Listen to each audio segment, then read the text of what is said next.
Natalya works in the purchasing department at the city zoo. Her colleagues do not respect her. They consider her a frump. They often make fun of her in conversations and tease and mock her openly. During the lunch break, Natalya starts feeling ill and faints. The joint efforts of all help to bring her to her senses. Yet her colleagues do not care much about subtlety and simply slap her on the cheeks. Natalya has a rather dull and boring life. After work, she comes home, smokes without telling her mother, has dinner, and goes to bed. This joyless ritual is repeated the next day. The only thing that brightens up this carnival of boredom is the cat called Barsic, whom Natalya's mother has locked in her room, and now he is screaming his head off. Natalya's mother also brings some color to her life, telling about the latest news she sees on TV from overseas. Natalya tries to cope with her inner pain with the help of pills, but they sell her ordinary painkillers at the pharmacy. Amidst the lingering depression, Natasha's life changes. She grows a tail. The tail grows from her tailbone and extends to her knee bend. At first, her lower back began to hurt. She smeared some ointment on the area,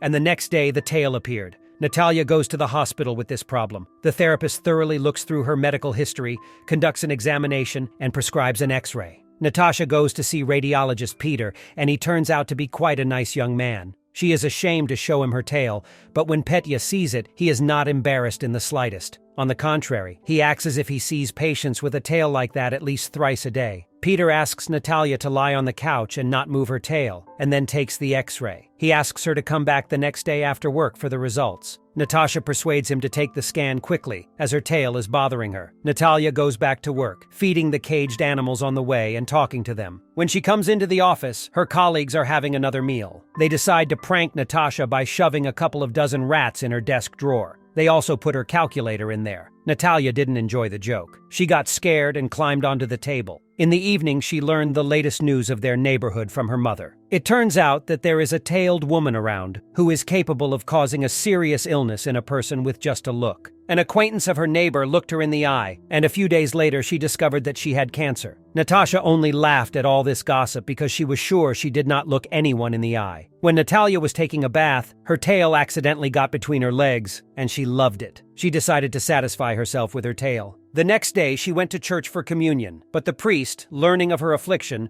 forbade her to take communion. After work, Natalya went to get an X-ray from Peter and to visit the surgeon. The Q was chattering about the devil's messenger with the tail. Natasha participated in the conversation, sharing details about the devil woman. The surgeon looked at the X-ray and concluded that it was inaccurate and had to be taken again. He wrote a new referral, and Natalya went to Peter. He had already finished work and was going home, but returned for Natasha's sake. He laid her on the couch, asked her to calm her tail, and took another scan. To thank Peter, Natalya took a bottle of wine out of her purse and gave it to the doctor, but he refused. Then they passed the bottle to each other until they decided to drink it together. They went to the beach, threw back a shot, then another one, proposed the toasts, and then left. Peter took Natalya to a stone bowl from which they could slide on metal basins. So they did. Natalya was afraid at first, but then she even liked it. Once they got a taste for it, they took another bottle and went to Natasha's house. In her room, they drank champagne, took a dozen pictures, and began kissing to the strains of Barsic yelling in the other room. Just as Natalya was getting ready to feel something that looked like her tail inside her, her mother came back.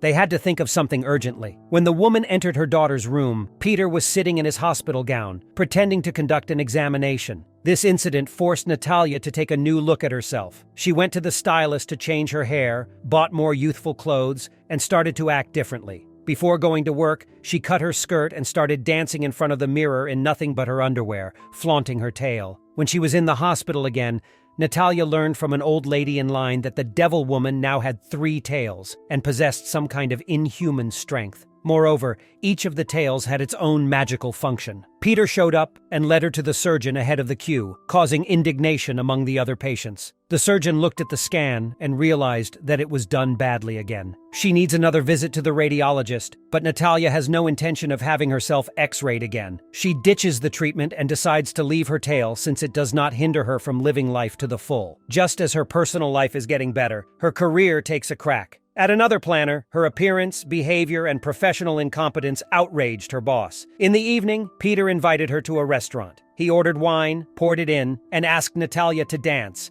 She resisted for a long time but still came out on the dance floor, and she loved it, except that at some point, Her tail fell out of her panties. Seeing it, the restaurant customers scattered with shouts in all directions. Then she and Peter took their time kissing by the sea. At that moment, Natalya realized she couldn't be with him. She just left. When Natalya returned home, she heard her mother sobbing. It turned out that Barsik died either from hunger and loneliness, or from old age. In any case, it was impossible to revive him. So Natalya taped flowers to the box with a fluffy friend and dumped it in the garbage chute. Having coped with grief after the loss of her beloved pet, Natalya returned to work and, as always, talked to the local fauna on her way to the office. Then she had to interact with the fauna inside the team. Her boss forced her to write a letter of resignation. At home, her mother got sick and had a heart attack. She even had to call an ambulance. At the appointment with the apathetic therapist, it turned out that the woman needed an X-ray because when her heart hurt, she had fallen and bruised herself. The doctor did not hurry to check her heart. Natalya rebelled, started arguing with him, and eventually she and her mother had to leave without finding out the results of the X-ray examination. To bring some clarity to her life, Natalya went to a self-professed psychic. Since the doctors were powerless, the clairvoyant would help, she thought.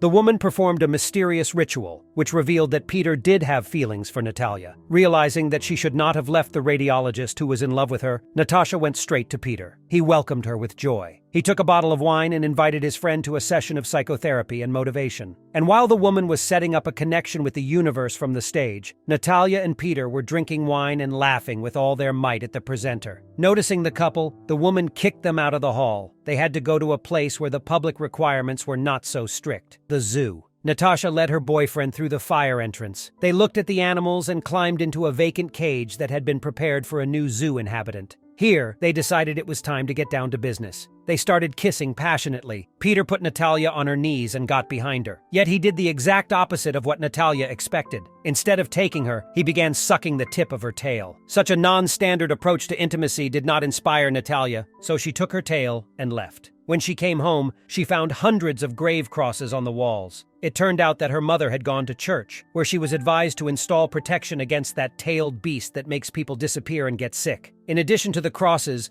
the woman covered one wall with icons. Realizing that it was going too far, Natalya told her mother the truth. She bared her tail to her. She simply needed her mother's support and asked for a hug, but the mother determined that her daughter was just having a drunken hysteria. After that incident, Natalya decided not to hide anymore. She stopped hiding her tail. She walked down the street with the chute sticking out from under her clothes. People would turn away from her on the street, cross to the other side of the sidewalk, or even walk away when they saw her from afar. Natasha had a nervous breakdown because of this. She paid a visit to Peter's office and smashed all of his equipment. Natalya then returned home and decided to fix the problem the old-fashioned way, with a knife. She fastened it to the back of a chair, slipped her tail between the bars, and prepared to sit up sharply so that the knife would cut her tail off. And that's where the movie ends. Thanks for watching.